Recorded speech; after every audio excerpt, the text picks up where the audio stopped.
قبیلہ قریش کے چند ایک سرکردہ افراد ہمارے پاس بھیج دو۔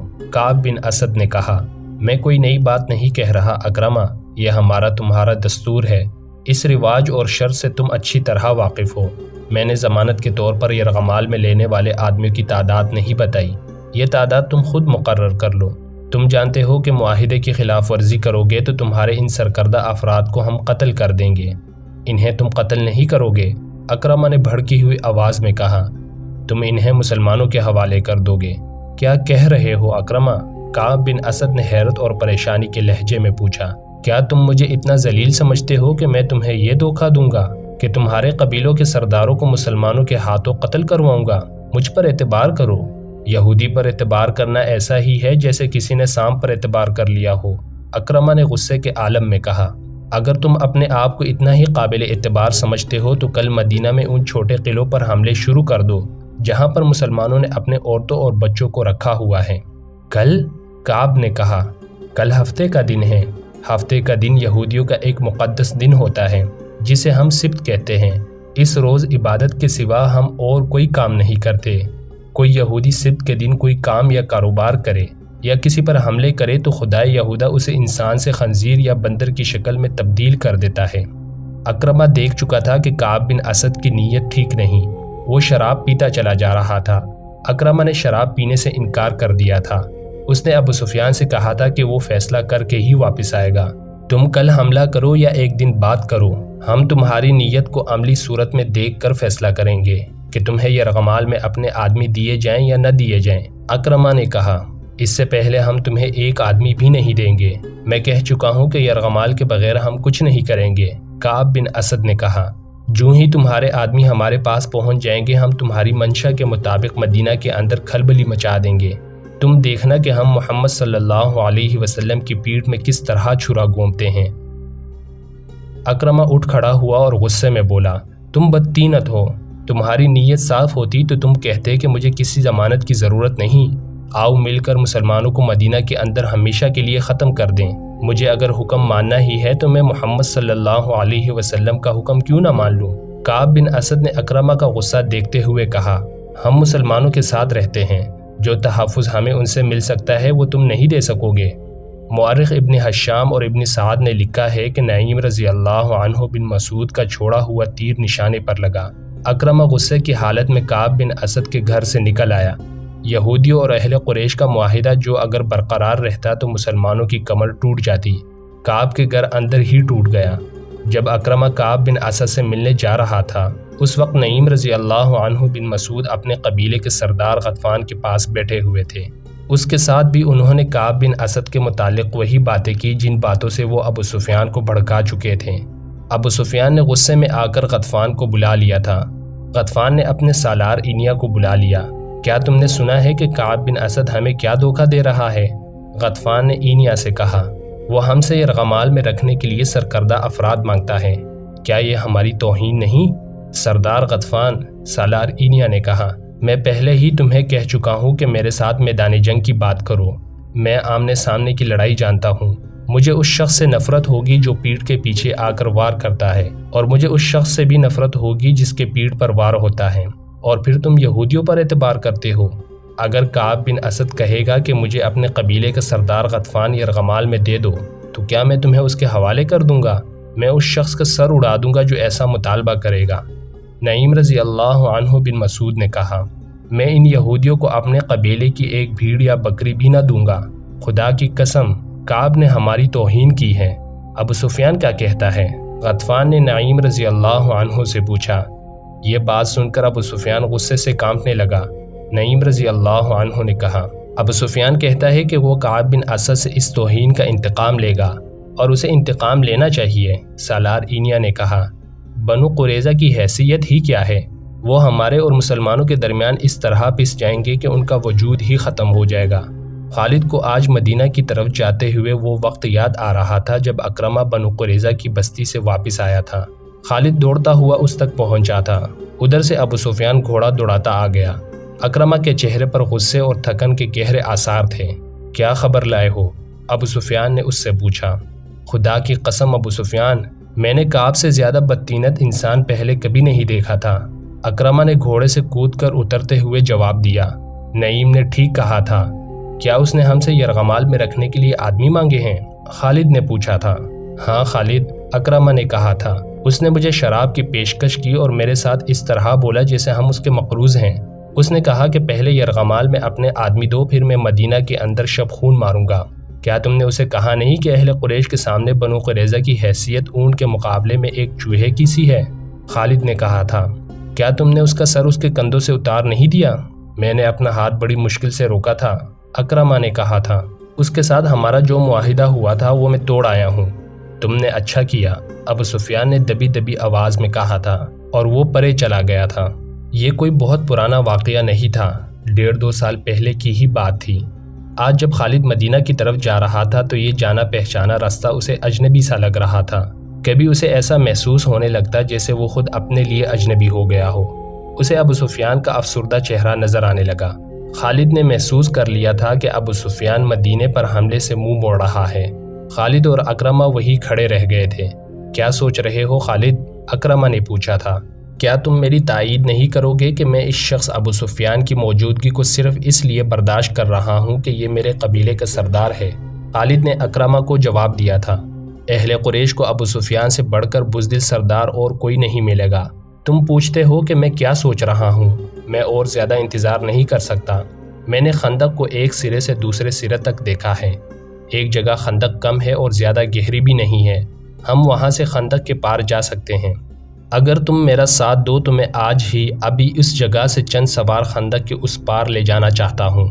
ابو سفیان کسی غیبی مدد اور سہارے کا انتظار کرنا چاہتا ہے تو کرتا رہے، میں تمہارا ساتھ کیوں نہ دوں گا خالد؟ اکرمہ نے کہا تھا۔ کیا میں مسلمانوں کو ان کہکہوں کو برداشت کر سکوں گا جو اس وقت بلند ہوں گے جب ہم یہاں سے لڑے بغیر واپس جائیں گے؟ چلو میں تمہارے ساتھ ہوں۔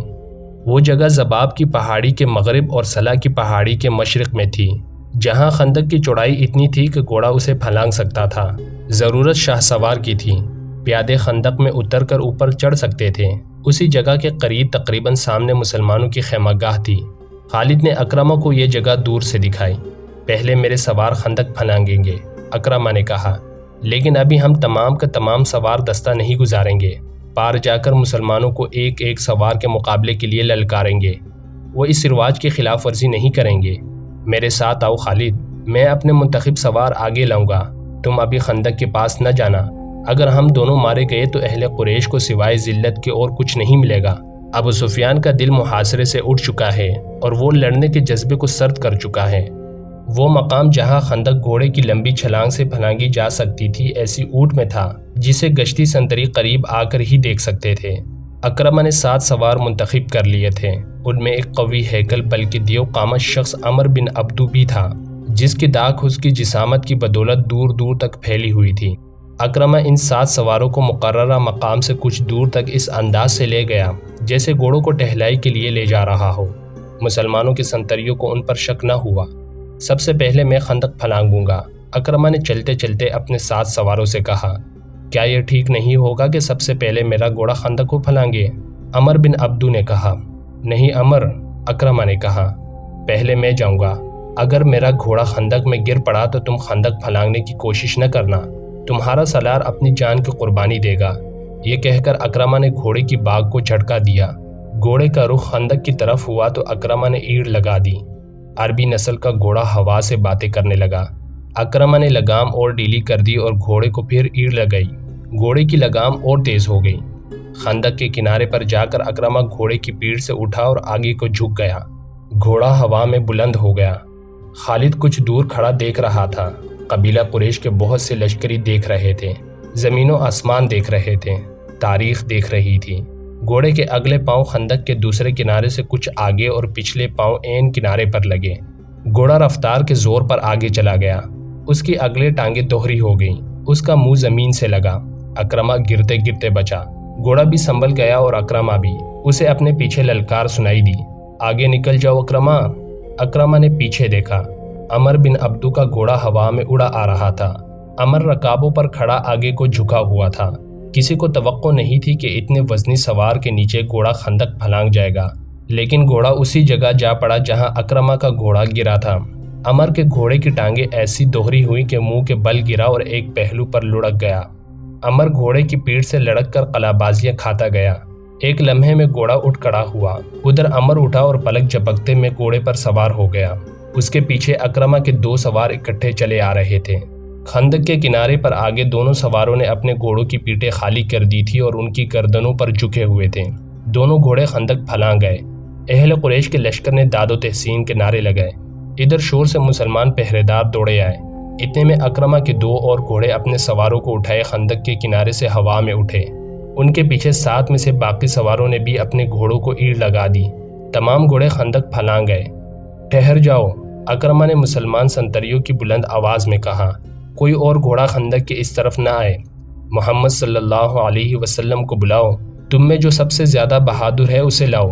وہ میرے ایک آدمی کا مقابلہ کر کے گرا لے تو ہم سب کو قتل کر دینا۔ خدا کی قسم، ہم تمہارا خون اس ریت پر چھڑک کر واپس چلے جائیں گے۔ مسلمانوں کی اجتماع گاہ میں کھلبلی بپا ہو چکی تھی۔ ایک شور تھا، قریش اور غطفان نے خندق عبور کر لی ہے۔ مسلمانوں، تمہارے امتحان کا وقت آ گیا ہے۔ ہوشیار، خبردار، دشمن آ گیا ہے۔ رسول اللہ صلی اللہ علیہ وسلم نے مسلمانوں کو بے قابو نہ ہونے دیا۔ آپ صلی اللہ علیہ وسلم نے دیکھ لیا تھا کہ اہل قریش خندق کے پار کھڑے کہکہے لگا رہے تھے۔ وہ مسلمانوں کا مذاق بھی اڑا رہے تھے، بپتیاں بھی کس رہے تھے۔ رسول کریم صلی اللہ علیہ وسلم اس جگہ پہنچے جہاں اکرمہ اور اس کے سوار کھڑے للکار رہے تھے۔ رسول کریم صلی اللہ علیہ وسلم کے ساتھ حضرت علی رضی اللہ عنہ بھی تھے۔ آپ صلی اللہ علیہ وسلم نے صورتحال کا جائزہ لیا تو سمجھ گئے کہ اکرمہ انفرادی مقابلے کے لیے آیا ہے۔ آپ صلی اللہ علیہ وسلم کو اور حضرت علی رضی اللہ عنہ کو دیکھ کر عمر بن عبدو نے اپنا گھوڑا آگے بڑھایا۔ قسم ہے حیبل اور عزا کی، عمر نے للکار کر کہا، تم میں مجھے کوئی ایک بھی نظر نہیں آ رہا جو میرے مقابلے میں اتر سکے۔ مورخ عینی شاہدوں کے حوالے سے لکھتے ہیں کہ مسلمانوں کی خاموشی گواہی دے رہی تھی کہ ان پر عمر کا خوف طاری ہو گیا تھا۔ وجہ یہ تھی کہ عمر کی جسامت اور طاقت کے ایسے ایسے قصے مشہور تھے جیسے وہ مافوق الفطر طاقت کا مالک ہو۔ دیکھا شاید کسی نے بھی نہیں تھا، لیکن سب کہتے تھے کہ عمر گھوڑے کو اپنے کندھوں پر اٹھا سکتا ہے اور وہ 500 گھوڑ سواروں کو اکیلا شکست دے سکتا ہے۔ اس کے متعلق ہر کوئی تسلیم کرتا تھا کہ اسے نہ کوئی گرا سکا ہے نہ کوئی گرا سکے گا۔ ابو سفیان خندق کے پاس کھڑا دیکھ رہا تھا، خالد اور صفوان بھی دیکھ رہے تھے، غطفان، اینیا اور ان کا تمام لشکر دیکھ رہا تھا، اور نعیم رضی اللہ عنہ بن مسعود بھی غیر مسلموں کے لشکر میں دم بخود کھڑے تھے۔ میں جانتا ہوں تم میں سے کوئی بھی آگے نہیں آئے گا۔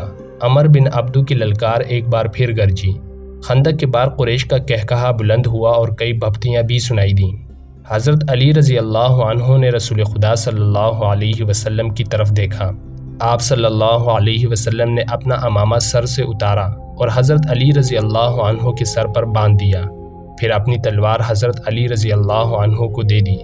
مورخ ابن سعد نے لکھا ہے کہ رسول کریم صلی اللہ علیہ وسلم کی سرگوشی سنائی دی، علی کا مددگار تو ہی ہے میرے اللہ۔ مورخین نے اس تلوار کے متعلق جو رسول کریم صلی اللہ علیہ وسلم نے حضرت علی رضی اللہ عنہ کو دی تھی، لکھا ہے کہ یہ تلوار قریش کے مشہور جنگجو منبہ بن حجاج کی تھی۔ وہ بدر کی لڑائی میں مارا گیا تھا۔ فاتح مجاہدین نے یہ تلوار حضور صلی اللہ علیہ وسلم کو پیش کی تھی۔ آپ صلی اللہ علیہ وسلم نے اس کے بعد یہی تلوار اپنے پاس رکھی۔ اب آپ صلی اللہ علیہ وسلم نے وہی تلوار حضرت علی رضی اللہ عنہ کو دے کر عرب کے ایک دیو قامت کے مقابلے میں اتارا۔ یہ تلوار تاریخ اسلام میں ذوالفقار کے نام سے مشہور ہوئی۔ حضرت علی رضی اللہ عنہ عمر بن عبدو کے سامنے جا کھڑے ہوئے۔ ابو طالب کے بیٹے عمر جو گھوڑے پر سوار تھا حضرت علی رضی اللہ عنہ سے مخاطب ہوا، کیا تم بھول گئے ہو کہ تمہارا باپ میرا کتنا گہرا دوست تھا؟ کیا یہ میرے لیے بہت برا فعل نہیں ہوگا کہ میں اپنے عزیز دوست کے بیٹے کو قتل کر دوں؟ اے میرے باپ کے دوست، حضرت علی رضی اللہ عنہ نے للکار کر جواب دیا، ہماری دوستی ختم ہو چکی ہے۔ خدا کی قسم، میں تمہیں صرف ایک بار کہوں گا کہ اللہ کو برحق اور محمد صلی اللہ علیہ وسلم کو اللہ کا رسول تسلیم کر لو اور ہم نے شامل ہو جاؤ۔ تم نے ایک بار کہہ لیا ہے، عمر نے کہا، میں دوسری بار یہ بات نہیں سنوں گا۔ میں یہ بھی کہوں گا کہ میں تمہیں قتل نہیں کرنا چاہتا، مگر میں تمہیں قتل کرنا چاہتا ہوں عمر۔ حضرت علی رضی اللہ عنہ نے کہا، اتر گھوڑے سے اور آ میرے مقابلے پہ۔ اور بچا اپنے آپ کو اس تلوار سے جو مجھے اللہ کے رسول صلی اللہ علیہ وسلم نے عطا کی ہے۔ عمر کے متعلق مورخ لکھتے ہیں کہ وہ وحشی تھا، جب غصے میں آتا تھا تو اس کا چہرہ غضبناک ہو کر درندوں جیسا ہو جاتا تھا۔